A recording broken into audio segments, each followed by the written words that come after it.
বেশ কয়েকদিন অসুস্থ থাকার পরে মন চাইলো ফুচকো খেতে। এখনও সেরকম আর কি মুখে রুচি এখনও ফিরে আসেনি। তারপরে তোমার দাদাকে বললাম যে চলো, আজকে যেহেতু শুক্রবার, তো চলো আমাদেরকে একটু ফুচকা খেতে নিয়ে যাও।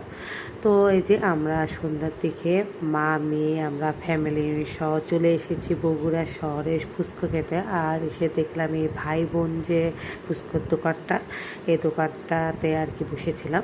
এই দোকানটা অনেক ভালো, এর আগেও আমি খেয়েছি, কিন্তু এবার কেন জানি না তাদের টকটা আমার কাছে ভালো লাগে নাই।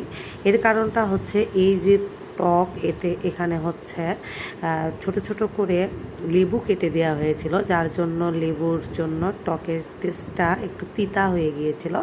তারপরও জ্বরের মুখ খেতে খুব একটা খারাপ লাগছিল না, বিশেষ করে আমার মেয়ের জন্য এখানে আসা।